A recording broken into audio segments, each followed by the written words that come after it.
qu'on a eu sur cette mission d'information. Avant d'être élu député, j'ai eu une expérience sur mon territoire. Donc moi, je suis député de Vaucluse, principalement d'Avignon. Et sur ce territoire-là, j'ai eu une expérience qui ensuite m'a amené à reconsidérer l'aménagement du territoire. Et une fois que j'ai été élu député, justement, de m'occuper via ce rapport. Au départ, à Avignon, donc il y a 4 ans, on voulait décrocher le label French Tech. On en a dit un petit mot, certains de nos interlocuteurs en ont parlé. Label qui avait été lancé par Fleur Pellerin, par le gouvernement Hollande.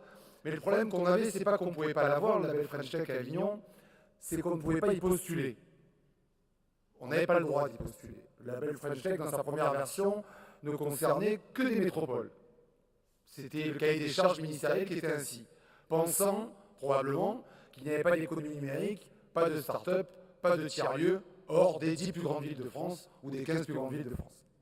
Donc on a quand même voulu y postuler, et le préfet de Vaucluse de l'époque nous a dit « Essayez de voir si justement, autour d'Avignon, il n'y a pas un bassin de vie avec plusieurs villes ou PCI qui pourraient rentrer dans ce dossier pour que vous puissiez montrer que finalement, même si vous n'êtes pas une métropole, vous en êtes une au moins de fait, même si vous n'en avez pas une administrative. » Donc je suis allé faire un petit peu le tour à l'époque de toutes les villes et de tous les EPCI, et ça a plutôt bien marché parce qu'on a ramené 16 EPCI qui ont représenté 400 communes sur 3 départements différents et 2 régions, et plus d'1 million d'habitants, et on a mis tous ces gens-là dans le dossier French Tech en disant moi j'étais le start-up, moi j'étais l'entreprise, moi j'étais le tiers-lieu, moi j'étais le business angel, etc., etc.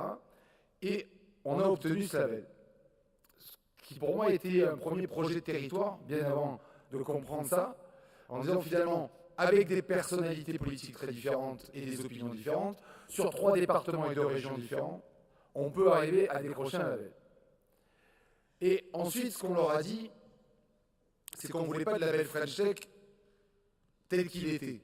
Ça ne sera pas un label French Tech généraliste. Ça, c'était pour moi la deuxième limite et la deuxième erreur du label quand il est sorti. Un, il ne s'adressait qu'aux métropoles, vous l'avez compris, et deux, on pensait qu'il y avait l'économie numérique, que ça voulait dire quelque chose, l'économie numérique. Ça devait vouloir simplement dire l'économie de l'informatique. En fait, pour nous, ça n'existait pas. Donc on leur a demandé un label French Tech thématisé culture. On leur a dit on voudrait un label French Tech culture. Pourquoi? Parce que sur ce delta de Provence-là, on est la plus forte concentration de festivals culturels en Europe, qu'on a 9 patrimoines UNESCO, et que pour nous, l'économie numérique, ça ne veut rien dire. Par contre, l'économie culturelle qui est en train de se numériser, ça veut dire quelque chose. Je le dis parce qu'on a beaucoup parlé de projets, on a beaucoup parlé d'écologie, on a beaucoup parlé de numérique, mais sincèrement, dans nos territoires, il n'y a pas d'économie numérique. Il n'y a que des économies traditionnelles qui sont en train de se numériser. Et c'est comme ça que nos territoires peuvent être très forts. De la même manière que pour l'écologie, c'est pareil. Il n'y a pas le secteur de l'agriculture, de la culture, de la médecine, et à côté le secteur du numérique et le secteur de l'écologie. Non, ces secteurs-là sont transversaux. Chez nous, dans nos territoires, on fait de l'agriculture connectée, on fait de la télémédecine, on fait de la visite virtuelle de musées. Et donc, si on comprend que justement, on n'est pas dans la logique de la licorne, de la levée de fonds à plusieurs dizaines de millions qu'on peut voir dans les métropoles ou ailleurs, de la grande start-up qui va exploser, mais plutôt de nos PME numériques qui sont là, qui sont en train de se créer et qui créent de l'emploi et qui sont profondément attachés au territoire, alors là, on a des projets de territoire. C'est-à-dire que les projets d'hier et les atouts d'hier, comme nous, la culture, le tourisme et le patrimoine, deviennent les atouts de demain parce qu'ils sont en train de se numériser. Et c'est vrai pour tous les territoires. Et chaque territoire qui a justement un atout, un récit de territoire, va pouvoir, avec ces nouvelles innovations écologiques et numériques, raconter ce récit de territoire et être concurrentiel parce qu'on dira c'est là, et uniquement là, qu'on peut faire ça. Et donc, on n'est pas en concurrence avec le voisin, mais on a raconté ce récit de territoire-là. Et donc, quand je suis devenu député, j'ai échappé de justesse à la commission culture, parce qu'il y a des traditions que le député d'Avignon finisse à la commission culture. Donc là, moi j'y ai échappé, donc j'en ai été plutôt très heureux, ce qui ne m'empêche pas de faire la culture à côté, mais pour aller à l'aménagement du territoire. Et réfléchir un peu à ce que j'avais pu avoir sur le terrain, justement, ce qu'on avait pu faire là. Alors pourquoi est-ce qu'on l'avait fait là? Parce qu'on a 2 métropoles très fortes à côté de chez nous, Montpellier et Marseille. Il faut qu'au milieu, il y a 1 200 000 habitants, effectivement, dont l'idéal et le rêve absolu serait un jour d'y partir. Et nous, on pense que ce n'est pas l'objectif principal des gens qui sont là. Et puis il y avait un problème politique, parce qu'on en a assez peu parlé finalement du problème politique. L'électorat de Donald Trump, pour faire vite, il n'est pas dans les grandes villes américaines, au cas où ça aurait échappé à quelqu'un. Il n'est pas dans les métropoles américaines. L'électorat du Brexit, il n'est pas à Londres. Chez nous, dans ce magnifique delta de Provence, nous avons la chance d'avoir eu Marion Maréchal Le Pen, Collard, Bompard, etc., etc. C'est pas un hasard. C'est-à-dire que si on ne comprend pas que l'inégalité entre les territoires va générer des votes protestataires, on ne comprend rien à ce qui se passe au XXIe siècle. Oui, l'inégalité entre les personnes a été le grand débat du XXe, il reste, mais ce débat-là du XXIe siècle, c'est l'inégalité entre les territoires. On vote beaucoup plus géographiquement qu'avant.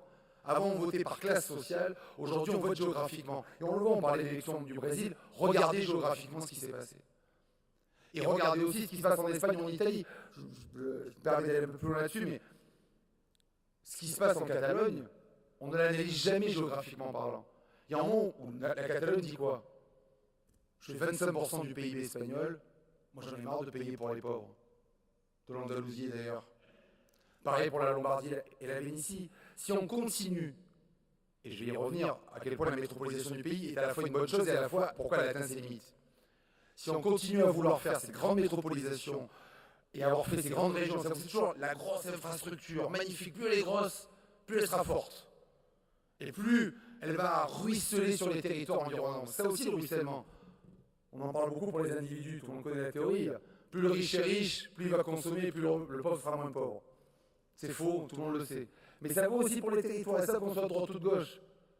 On a vu que tous les gouvernements considéraient que la grande métropole allait ruisseler sur les territoires intermédiaires. Pas un graphique montre ça. Ça n'existe pas. Donc je dis juste qu'aujourd'hui, combattre les inégalités territoriales, c'est aussi, et c'est pour ça que les entreprises aujourd'hui prennent ça à bras le corps, parce qu'elles ont compris que ces fractures, ces inégalités territoriales pouvaient amener au pouvoir des gens qui ne sont pas très pro-business, pour faire vite, dans leur logique entrepreneuriale. Donc on a commencé à penser historiquement dans ce rapport pourquoi on est arrivé là et comment on peut en sortir. Historiquement, pour faire vite.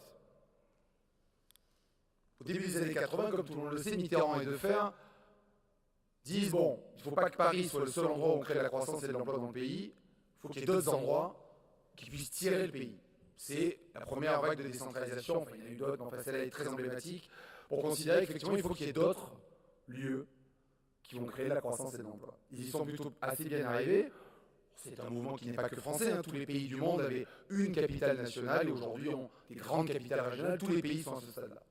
Donc ça a été la première vague de décentralisation, j'allais dire une vague quantitative de décentralisation. On avait un Paris, une capitale, on a eu plusieurs Paris, plusieurs capitales.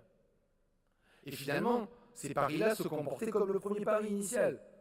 C'est-à-dire que plus je concentre de la richesse et plus je concentre des gens, plus je suis fort. C'est ma raison d'être. Très bien, pas de problème. Aujourd'hui, 80% des emplois de ce pays, depuis 10 ans, privés, ont été créés dans les métropoles. Le problème, c'est qu'il n'y a pas 100% des gens qui y habitent. Donc il y a des gens qui ne sont pas dans les métropoles, qui n'ont pas cette attractivité, qui n'ont pas cet emploi-là. Et c'est eux, effectivement, qui par vote protestataire votent ce qu'on a dit tout à l'heure. En gros, moi je suis le perdant, quoi. J'étais à l'école avec un tel, puis il est parti, quoi. Il a fait start-upper à Marseille, il a fait infirmière à Montpellier, il a réussi, quoi. Puis moi je suis le tocard, quoi. Moi je suis resté là, quoi. Mais moi je vote pour qu'on dise je suis là, j'existe. Faut comprendre ça. Sinon on continue à considérer que le vote extrême c'est qu'un vote de méchants garçons racistes. C'est beaucoup plus compliqué que ça. Et surtout dans nos territoires où aujourd'hui moi j'ai des quartiers politiques de la ville qui votent très massivement Front National, alors que sincèrement on ne peut pas les taxer de racistes. Donc il y a quelque chose là qu'il faut comprendre sur des vraies fractures qu'on a eues. Donc on est arrivé à ce stade-là, très bien. La décentralisation a marché. Il n'y a plus que Paris, les métropoles françaises et les métropoles internationales marchent.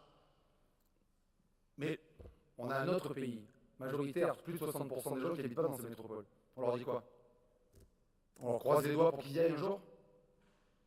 On leur dit il faut espérer que votre petit village un jour rentre dans la communauté de communes, qui elle-même rentrera dans l'agglomération, qui elle-même rentrera un jour dans la métropole? Ça a été la pensée générale depuis 30 ou 40 ans.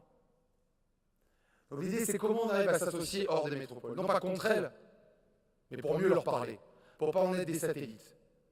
Pour dire comment moi, entre différents EPCI, différentes communautés de communes, différentes agglomérations, j'arrive à me parler, à me structurer pour être assez fort pour pouvoir parler les yeux dans les yeux avec la métropole et non pas en la regardant d'en bas, en disant s'il vous plaît, donnez-moi un petit peu ce que l'économie vous a pris. Et puis on a remarqué quelque chose qui fait qu'on n'aurait jamais pu écrire ce rapport il y a peut-être 20 ans, techniquement parlant. Pourquoi? Parce que finalement, l'immense révolution industrielle qui est devant nous, qu'on est en train de vivre, celle du numérique et de l'écologie, qui est une révolution économique, technologique et économique, est à l'inverse de la dernière révolution industrielle que nous avons vécue au début du XIXe siècle. Au début du XIXe siècle, la révolution économique explique quoi finalement? Que si on concentre les êtres humains au même endroit au même moment, on produit de la richesse. La révolution industrielle carbonée du XIXe siècle dit plus on concentre les êtres humains à un endroit, plus on fait de la plus-value économique.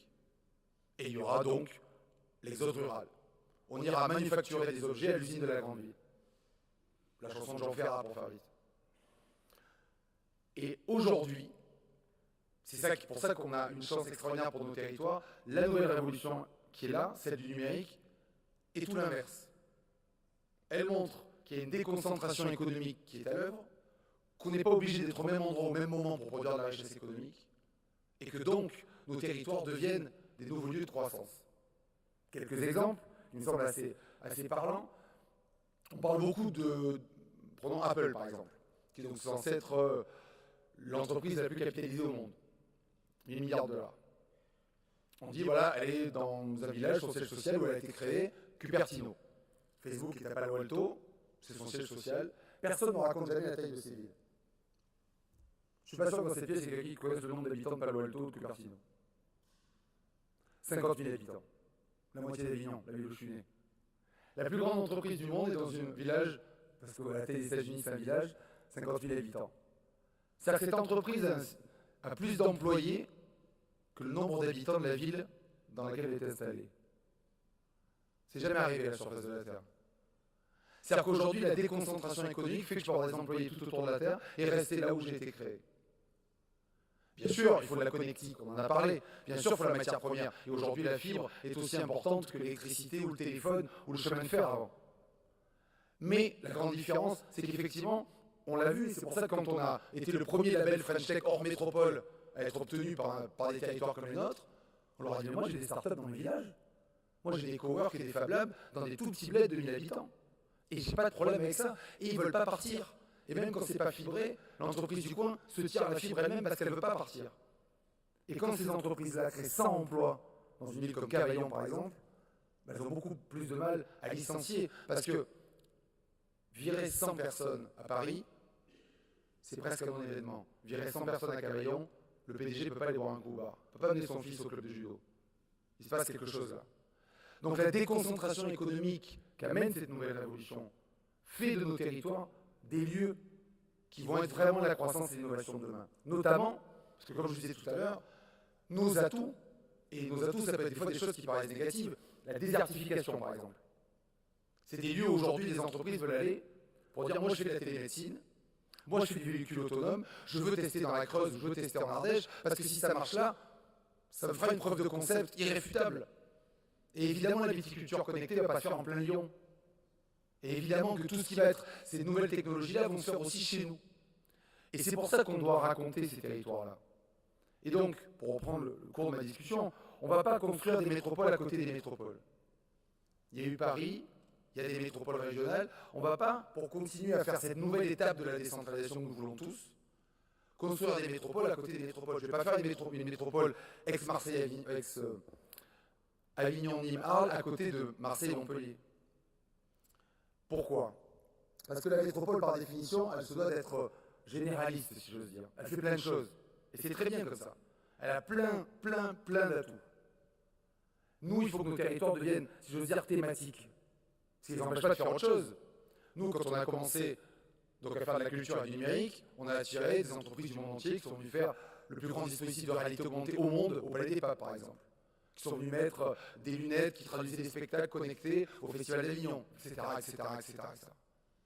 Mais par cette thématique-là, par le fait de faire de la culture et du numérique, alors aujourd'hui, On a une autre association qui s'est montée à côté du label French Tech, avec là aussi les 16 EPCI, les 400 communes, le 1,5 million d'habitants et les 3 CCI, et les 2 universités au conseil d'administration, et les entreprises qui peuvent venir pour faire autre chose. Mais d'abord, on est thématisé. D'abord, on raconte qui on est. Parce que si on est généraliste, effectivement, on ne peut pas nous entendre à côté de Marseille et de Montpellier. Mais si on dit là, c'est le laboratoire européen de la culture, du numérique et du tourisme, parce qu'ils ont les atouts, parce qu'ils ont des festivals culturels, parce qu'ils ont des patrimoines UNESCO. Alors oui, moi, start-up de Taïwan ou de San Francisco ou du Togo, comme on en a eu, viennent prototyper chez nous. Parce que c'est pas rien. Moi, j'ai fait un prototypage au Festival d'Avignon, ou aux arènes de Nîmes, ou à la Villa Romaine de Vaison. J'ai une marque mondiale sur laquelle je peux. Et vous avez tous des marques mondiales sur vos territoires. Et c'est comme ça qu'on a pensé cette nouvelle étape de la décentralisation. Par le terrain, par les atouts du terrain. Pas par, et ça tout le monde l'a dit, pas en étant toujours dans la logique de l'appel à projet. C'est quoi un appel à projet? Moi, je suis un ancien, enfin, je suis un fils de papa qui vendait des fringues. Pardon pour mes métaphores vestimentaires, mais un appel à projet, c'est quoi? C'est du prêt-à-porter. On dit, bon, moi à Paris, je vais dire pour tout le monde, pour la Corse, le Mont Blanc, la Côte d'Azur, la Creuse, voilà l'appel à projet. Alors, on va tous essayer d'y rentrer dedans, on va dire que la Manche nous va bien. En fait, c'est censé aller à tout le monde, donc ça va à personne. Et nous, ce qu'on demande aujourd'hui, c'est juste du sur-mesure pour nos territoires. Et ça, il n'y a que les territoires qui peuvent le savoir. Il n'y a que les entreprises du territoire, l'élu du territoire, le prof du territoire, l'association d'insertion du territoire, qui, quand il est autour de la table, fait un diagnostic et dit « c'est plutôt là où on est fort, c'est plutôt là où on expertise, c'est plutôt là où on a des réussites, c'est plutôt là où notre histoire est là. » Donc, si on se met tous autour de la table, qu'on va chercher un peu de l'argent privé, public, etc., là, on va raconter quelque chose que les autres ne peuvent pas raconter. Et des fois, c'est des choses toutes bêtes. Hein. Je donne l'exemple le plus peut-être farfelu, mais peut-être pas. Mais à Dinan, il y a un monsieur sax qui est né. Il en partira quand il aura 10 ans pour inventer le saxophone très très loin de Dinan. Mais les gens du territoire de Dinan disent qu'à dire que l'inventeur du saxophone est né ici, parce que c'est plus ou moins vrai quand même. Oui, effectivement, c'est plus ou moins vrai.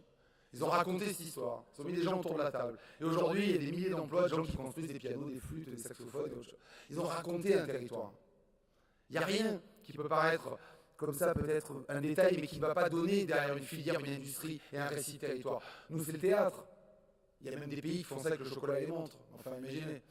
Je dis juste qu'on peut raconter des choses qui sont beaucoup plus fortes que ça, sans essayer de ressembler à la métropole voisine qui doit tout faire. Et donc, on a pensé évidemment au PETR et au pays, comme étant le lieu qu'on devait réfléchir et réformer dans ce rapport. Pourquoi? Parce que justement, c'est le lien, c'est le vide qu'il y a entre les EPCI et les métropoles. Il y a là le pôle d'équilibre territorial. Et en plus, ce pôle, il n'est pas un pôle de gestion. On n'est pas en train de dire, bon alors, il faut que j'embauche qui pour les poubelles, enfin, voilà, on n'est pas dans de la gestion, on est dans du projet. Donc c'est très bien, c'est les mêmes élus qui sont dans les EPCI, il n'y a pas de problème. Dans les EPCI, on fait de la gestion et c'est très important, et dans les mairies aussi.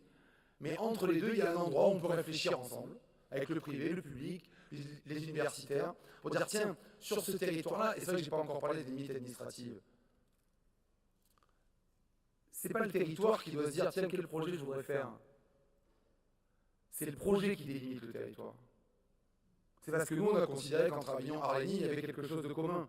Mais encore une fois, c'est 3 départements, 2 régions, 2 académies. On n'existe pas administrativement parlant, normalement. Et pourtant, le bassin d'emploi est là. Et pourtant, les touristes, quand ils viennent, ils ne se demandent pas s'ils ont traversé 40 frontières administratives entre la Camargue et le Luberon. Il y a quelque chose là où, effectivement, la frontière vient du projet lui-même. Et demain, s'il y en a d'autres qui veulent jouer avec nous et qui sont voisins, ils disent tiens, moi je rajoute ça au pot et c'est intéressant, j'ai une filière, très bien. Et je crois que la fluidité des pôles territoriaux sert à ça, justement. Et donc, on veut que les choses partent du terrain, dans ces espaces-là.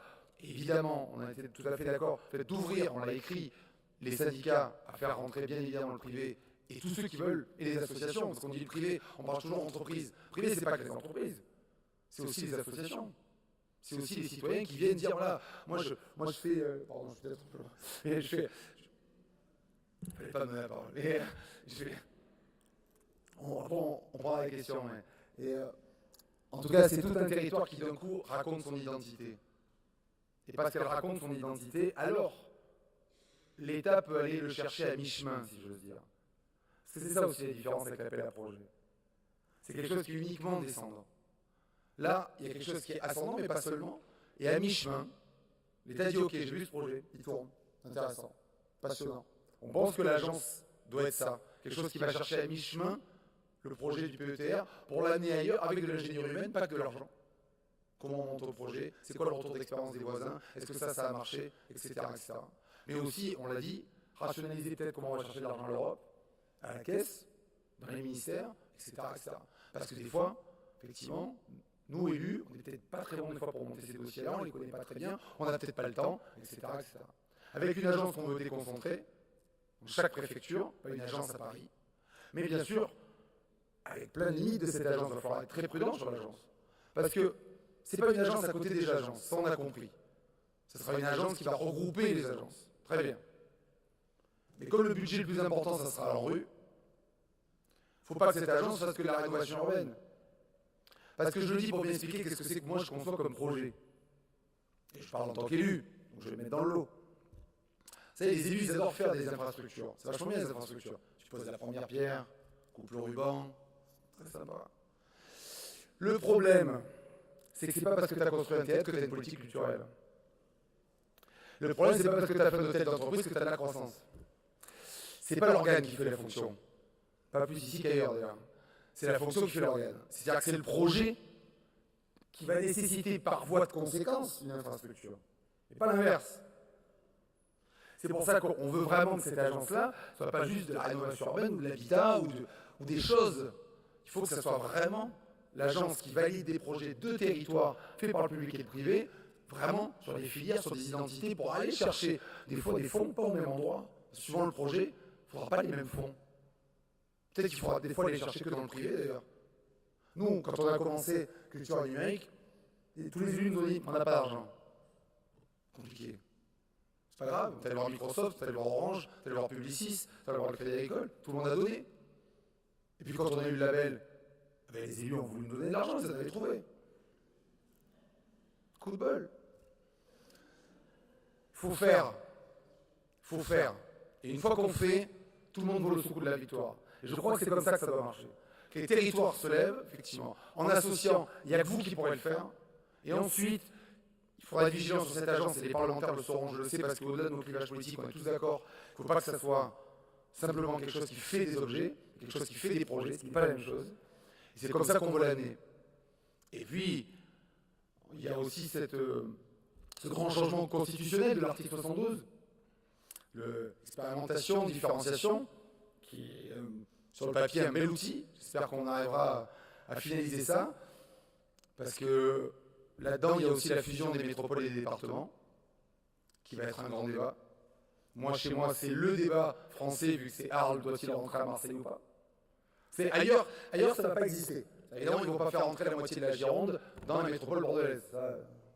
Non, on ne va pas faire rentrer la moitié de la Haute-Garonne dans Toulouse. Mais par contre, nous, les Arlésiens, ils sont 160 000, alors on leur dit, bon, allez hop, tous à Marseille, quoi.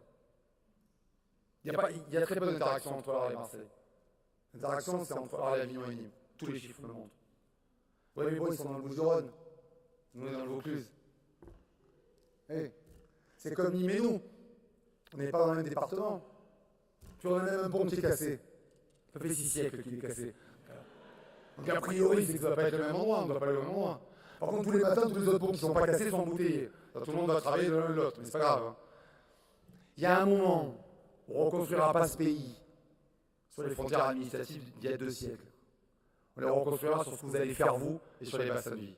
Merci. Merci beaucoup Jean-François Cesarini, rapporteur de la mission d'information sur la préparation de l'étape de la décentralisation en faveur du développement des territoires. Et il est grand temps que vous soyez maintenant actifs et vous allez rejoindre vos ateliers. Alors, en salle 102, territoires ruraux scotés avec succès. En salle 103, territoire de projet à haute santé. En salle 104, territoire de projet énergétique et positif. On parlera d'Europe en salle 105. En salle 106, un atelier sur la concertation. Et pour ceux qui ont l'atelier économie, ce sera dans cet auditorium. Et nous, on se retrouve à 19h15 à l'Hôtel de Ville de Nancy pour la remise des trophées d'innovation et le cocktail dînatoire. Bonne séance de travail à tous et à toutes et à tout à l'heure.